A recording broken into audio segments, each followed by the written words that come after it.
Coach Corey Wayne, and this is my video coaching newsletter. And the topic of this newsletter is going to be acting neurotic ruins attraction and respect. Well, I'd say this is probably one of the biggest things that men and women, for that matter, suffer from, or this is like the root of most people's problem when it comes to members of the opposite sex. Because if you meet somebody and you have chemistry and they like you, because after all, attraction is not a choice, but you start getting impatient, acting neurotic, desperate, focusing on a relationship, locking them down to a commitment, getting pissed off that they didn't call you back in a certain period of time, or pissed off that they didn't call you when you expected them to call you, thinking, oh, they're going to call me today, and then they don't, and you get mad at that, or you get butthurt, or they don't meet your expectations. And people that are in this state, they're in a fearful state, and what's really going on is deep down, they don't believe they're good enough. It's like, I know for me personally, what happened, like when I was growing up as a child, because obviously now I can look back on it and understand what caused my behavior to be a certain way. But when you grow up in a family and nobody gives you a hug, nobody says, I love you, nobody says, I'm proud of you, you miss that stuff. You don't get that. And so as a child, you want those things, you want that affection, you want that love from your parents. And then when it doesn't come, eventually at some point you start to turn inward. And as you turn inward, you start going, well, what is this? Why doesn't mom love me? Why doesn't dad love me? What's wrong with me? And so you're constantly in a deficit as far as emotion and affection and love. And so you literally, I mean, think about it, how that emotionally conditions a child as they grow up. So it's like constantly wanting love, but constantly being used to not getting it.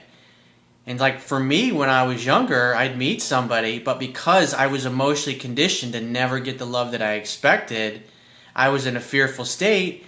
And when you literally spend a couple of decades growing up in an environment where that just doesn't happen, you expect that that's the way it is. And so really the only way you go about meeting your needs is trying to force things, or misbehaving, or acting up, or, you know, like because when kids misbehave, really the reason they're misbehaving because the parents aren't paying attention, or they're not involved in their lives. So that's why kids misbehave, is they want to get the attention of the parents in some way, shape, or form to get whatever it is that they're missing, or that they feel that they're missing.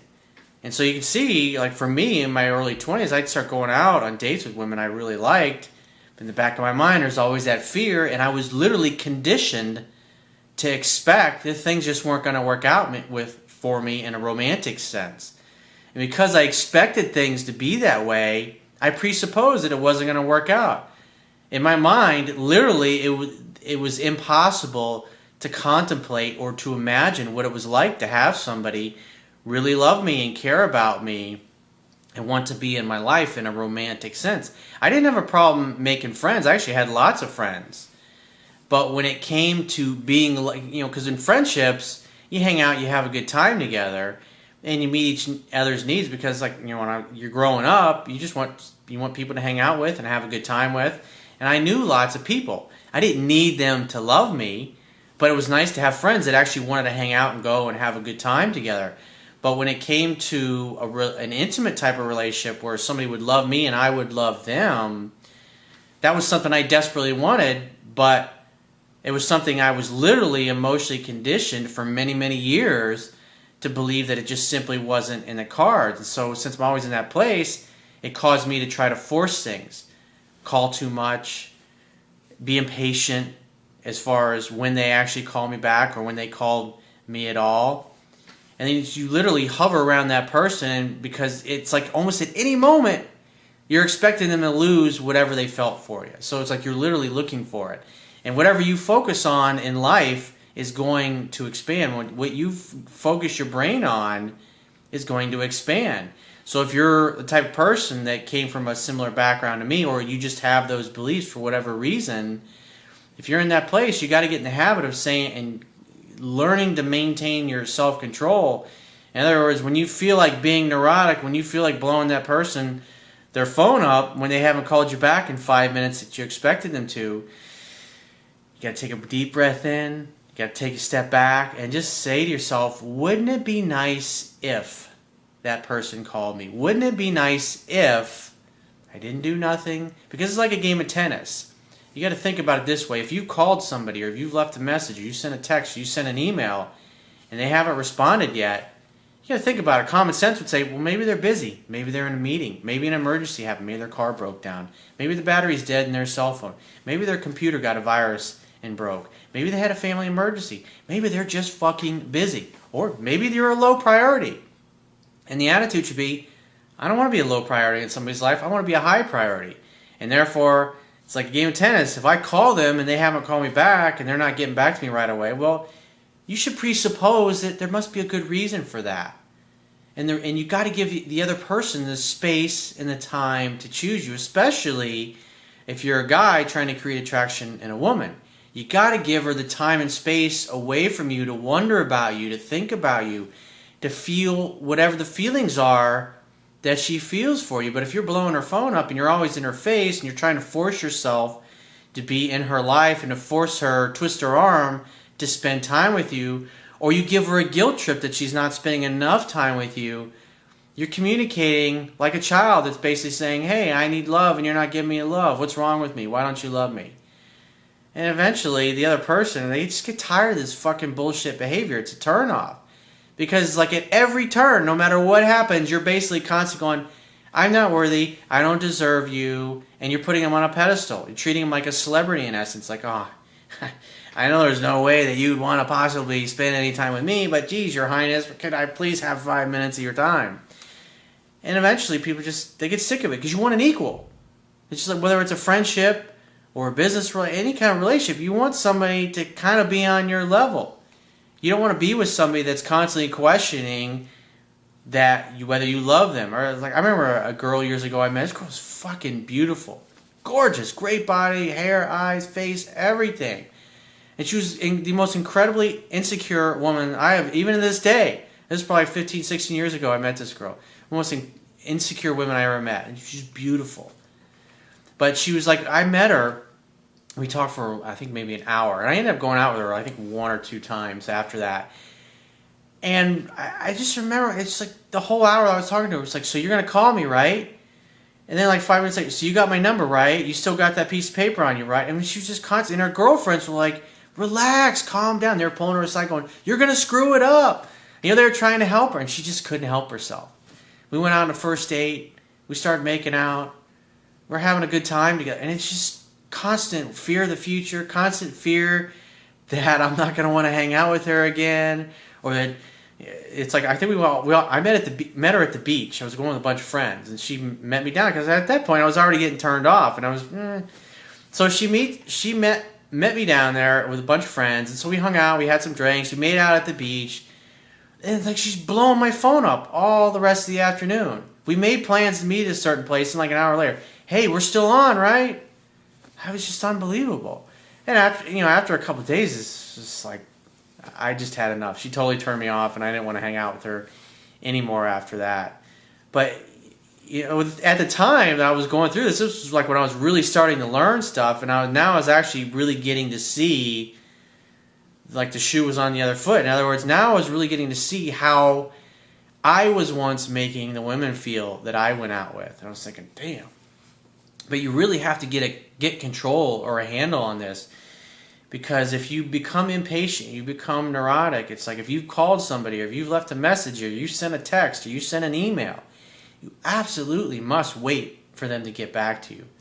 This is probably every guy and girl that I talk to that's having problems with turning the other person off. It's a result of this behavior, and the cause of this behavior at a deep level is a belief that you don't deserve to have what you want, and you expect that even if somebody wants you right now, that it's not going to be that way in the future. You literally will cause it to become a self-fulfilling prophecy. You literally will chase that person right out of your life.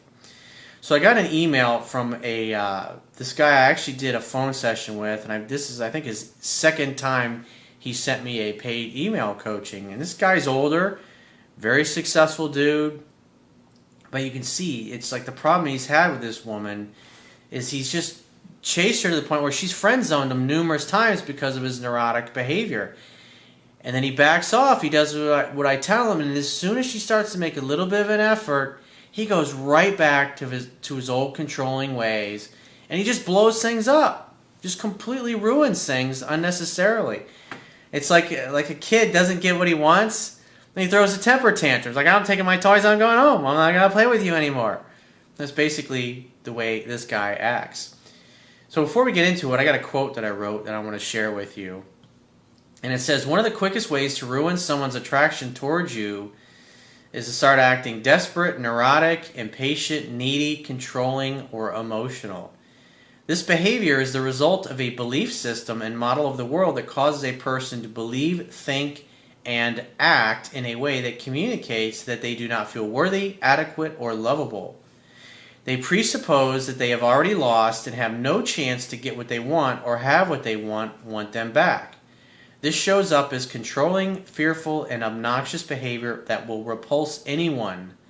They feel like they have to force things in life since they believe and presuppose that no one will ever want to be with them or freely give them what they want.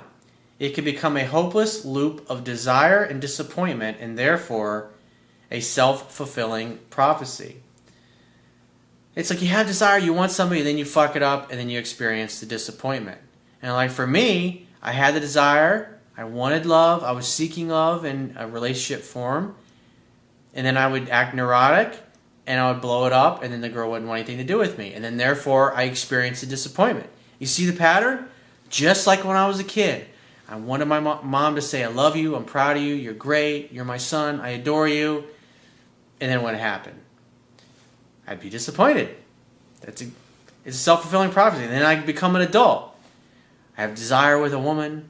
I make a date. I go out on a date, what I think is a great date. But I fear that it's not going to last or that it's not going to work out in the long run. And so, therefore, I do things. I take action, too much action, obviously. And I repel the woman to the point where she doesn't want to talk to me or won't even take my calls or return my calls. And now I experience disappointment. It's a total pattern. You literally become conditioned to think, act, and feel this way. And so the reason I'm talking about this is because if you're suffering from this, if you have these tendencies, you got to learn to recognize the pattern. You have desire, then you take some action, and then it results in disappointment. And like for me, when you're disappointed, I felt the same way I did when I didn't get the love from my mother that I wanted. And so if you have a tendency to do these things, you got to learn to recognize when you feel these neurotic, insecure feelings and then take a step back. And if you've reached out and you've made some contact and that other person hasn't gotten back to you yet, you have to let it go. To the point of you're literally willing to never talk to that person again if they don't get in touch with you. You have to give them the space to choose you mutually. And if you don't give them the space, if you try to force them to make a decision, you'll always force them to not want to be in your life. They'll totally be repulsed by you. So let's go ahead and read this guy's email. He says, hey Corey, this particular guy had a woman that was on a trip. She was out of the country, so he wasn't going to see her for a while, and his birthday was coming up. Now keep in mind, he's thinking, hey, she should want to spend time with me because it's my birthday.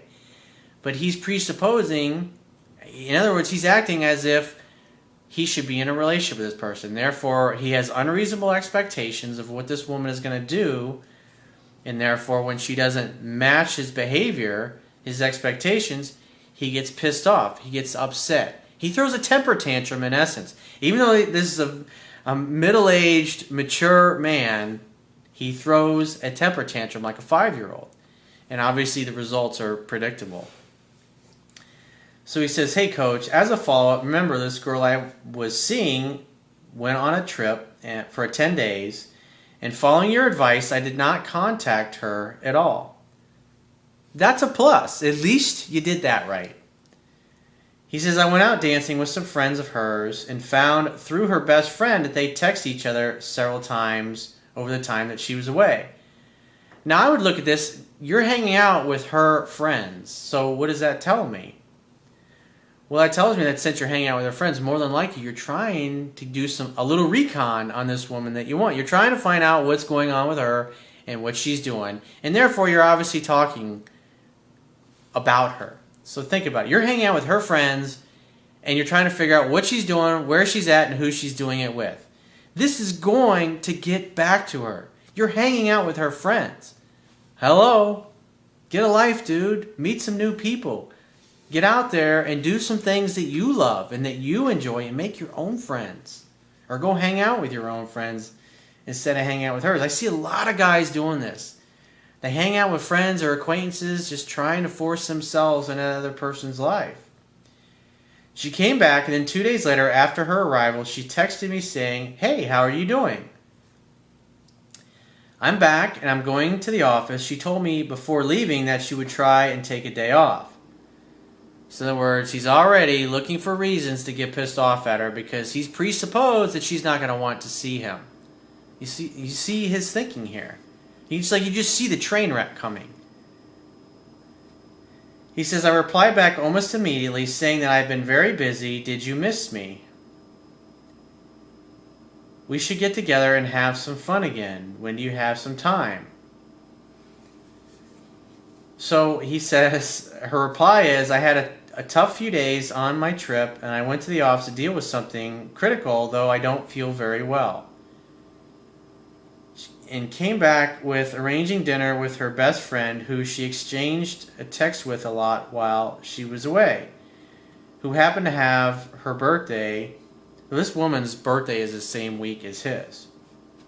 He says, my reply, he says, I ignore her text. "How about coming to my place to discuss, say Wednesday?" Now you're trying to twist her arm and force her. Instead of just saying, "Hey, I would love to see you when you're free to get together." That presupposes that she wants to see you. At the end of the day, if she really wants to see you, she will make time for you. That is the reality. But since you doubt that she wants to see you, what are you going to do? You're going to try to be controlling, and you're going to try to force things. So he says, "I'll prepare you a nice dinner, Your Highness, and take care of you, smile face, and have fun. You probably need it." You notice how everything, it's not an invitation, it's just, I'm going to force this whole evening, and I'm going to make you do what I want you to do. It just reeks of it. Her response, "I need sleep, in fact, a lot of it." My response was, "I am sure. I really feel for you because I have done this in the past. No pressure. Nice to see your friendly face back. See how you feel, and let me take the birthday arrangements off your hands. I'll talk to your best friend." So already you're presupposing that she wants to spend her birthday with you, and now you're trying to force yourself into her birthday plans. Instead of just saying, "Hey, when you're free to get together," letting her tell you, and then making plans. And if she says, "I don't know, I got all this going on," and then you just say, "All right, great. Well, when you figure it out, get in touch with me and we'll plan something then." And then presuppose that you're going to spend your birthday doing something else other than hanging with her. But you're trying to force yourself to be more important in her life than you actually are, which is going to really, you're making her feel like she's going to lose her freedom by interacting with you. And you must love in such a way that the person you love feels free, and you're not doing that. So he says, "The following morning, Tuesday, is going to rain, and I'll try to visit you after work if traffic is not too bad, but no guarantee." Now you're trying to force yourself to come by and visit her. Where is the asking? "Hey, I'd love to see you when you're free to get together." He says, "Well, I can't make it up at the end of the week together with my best friend. Sounds okay?" And he says, my response, okay, so she's saying to him, so she says, "Tomorrow's going to rain. I'll try and visit you after work if traffic is not too bad, but no guarantee." You're supposed to make definite plans. You're not actually making definite plans in this case. You're just kind of leaving things up in the air. And the reason she's saying this is because more than likely she's feeling your controlling ways, and you obviously haven't changed the past couple weeks that she's been out of the country. You're going right back to what turned her off before she left, and she told you as much. And he says, my response to her was, "Tomorrow's appreciated. As you said before Friday, going out of town, actions speak louder than words. I'll see you, and oh, dinner will be fun tomorrow night." So she's basically saying, "Hey, I'll try and stop by." And you're going, "Well, I'll see you tomorrow for dinner, not tomorrow night." It's like you're hearing what she's saying, but you're not listening. Wednesday morning, I get a text from her. "Happy birthday." My reply was, "Thanks, etc. I'll see you later, and take care, by the way.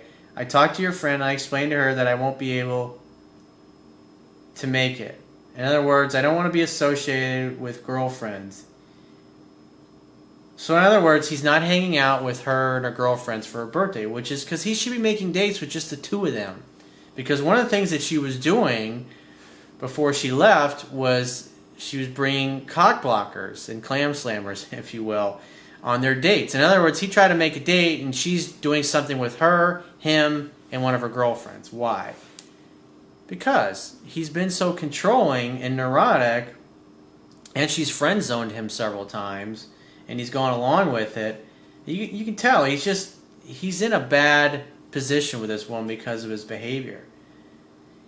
So he says, I get an email from her late in the afternoon. It's raining heavily and I'm still stuck in the office, no taxi, and so traffic's very bad. Sorry, I wanted to come, but I am tired. And my reply is, he says, it's my birthday. I understand the problem, but this is my special day and I have not seen you for 10 days.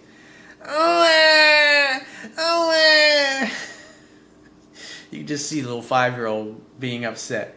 You really don't care about me. Your words are empty. This about this. You're not with it and you fucking know it. Enjoy your time with the girls this weekend. Come on, man. Why did I say this to her? Before she left the USA, we had a great evening since a long time, and I purposely did not contact her, and she did not contact me for 10 days, but she communicated with her best friend several times. What does that tell you? She's more interested in talking to her best friend than she is to you. Therefore, she avoided you. Why? Because she knew it was going to be a bunch of drama. She knew it was going to be exactly like this. What's the incentive to reach out to you when you're going to be a jackass like this? He says, on my birthday, she said she might be coming if. To me, this was almost teasing me. It's not that she was teasing with you. It's like she just really didn't want to hang out with you because you're trying to control it. Instead of asking her when she's free to get together and letting her tell you, you tried to force a date. And not only that, you tried to force yourself to spend time with her on her birthday. So when she found out that she could not come, instead of picking up the phone to explain, she sent me a text. To me, this is unacceptable behavior, and she's done this to me on numerous occasions where she makes me all excited by the prospect of seeing her, and she finds an excuse at the last minute. Well, what does that mean by her actions? She doesn't want to see you, dude. And what woman in her right mind would want to see you when you're always acting neurotic and like a little child? Finally, as I was getting all wound up again, in other words, finally, Corey, as I was feeling myself about to become even more neurotic and lose self-control, finally, as I was getting all wound up again, I found out on the web a personality disorder called narcissistic personality disorder. So in other words, now he's searching the web looking for reasons to justify his neurotic behavior. I read about it and I found a lot of resemblance with her behavior towards me. So yes, I have not been manly enough since we first met, but I also think that she has that problem. Possibly. But you never give her the space to come to you because you're always trying to force her to be with you. This morning I was so fed up by all of this that I sent her another text saying, check this out. Narcissistic personality disorder. You need help. Drop your keys off at my apartment at the reception desk. This weekend I have 3 dates with new girls. I have no intention to contact her, and if she does, I am not too sure I want to put up with her hot and cold attitude towards me all the time. Well, you've already told her to drop your keys by and given her one of these, so it really doesn't matter at this point. Can you comment looking at both her and me in the communication if it's worth pursuing such a bizarre person? I never met a person like this before. I will not contact her at all. Thanks, Corey. Well, more than likely, she'll probably be glad. She'll be probably glad and happy to drop the keys off by the reception desk. But I pretty much pointed out what you've been doing, and your behavior is inappropriate. The way you're acting, it's inappropriate. You're acting like a 5-year-old. You're not acting like a man would act, dude. I'm sorry. That's the truth here. So, and as I discussed in my phone session with you, she reaches out, assumes she wants to see you, make a date, a definite date, not a, well, I'm going to try and stop by later on to see you. If she'd have said that, I would have said, you know what, if you're not sure, let's just make plans some other time when you definitely know you're free to get together. When would you like to make plans for? And that's it. But instead, you're trying to twist her arm and force her to come see you. And you can already tell when someone's saying, you can tell she doesn't want to come see you. She's not that excited. And by your behavior, it's like, who would? What woman would want to spend time with you when you act this way? It's like, hello, McFly. So, I mean, at this point, you've pretty much blown it up. You've told her to drop the key off and you never want to see her again. So I wouldn't expect to hear from her. But if you do, I'm going to tell you the same thing that I say over and over and over and over again. And if she does, say, hey, great to hear from you. I'd love to see you when you're free to get together. And then make a date. Have her come over, hang out, have fun, and hook up at your place. I mean, before she left, she came over to his place and hung out and had fun. And guess what? The mood was right for sex. And what did he do? Nothing. He acted like the gay male girlfriend. He acted like your emotional tampon. And he didn't make a move on her, even though she was ready for it. She was totally right for it. It was an email that obviously I didn't share. But in that last email, I'm thinking, you got her to do exactly what you wanted. She came over to your place to hang out and have fun and hook up, and you get there, and then you act like a gay dude. You didn't touch her at all. It's like you're your own worst enemy. It's like you get her there, and then you don't do the right thing. And then you try to make plans, and you do everything just to chase her right out of your life and just blow it up. So there's really not a lot you can do at this point. At least you got new women in your life. So I would say go out on some dates with some of the new ladies that you met. And you're going to fail every time you act like this. 100% of the time, it's not going to work out when you act this way. You have to learn to gain some control and be patient. If you want to see a girl today or tomorrow or the next day and she's just not available, when are you free to get together? Next week? Sure, that sounds great. Wednesday? Awesome. Be excited to make a date a week in the future. Only make definite dates. And like I said, you just made a number of colossal blunders here. And at this point, it's like you can't beat a dead horse anymore. It's put a fork in this one. It's pretty much toast. So if you'd like to get my help personally, the quickest way is to book a paid phone, Skype, or email coaching, and you can choose any of those options by going to my website, clicking the products tab, which will be at the top of your screen on any page of my website, and just follow the instructions for booking whatever option works best for you. And I will talk to you soon.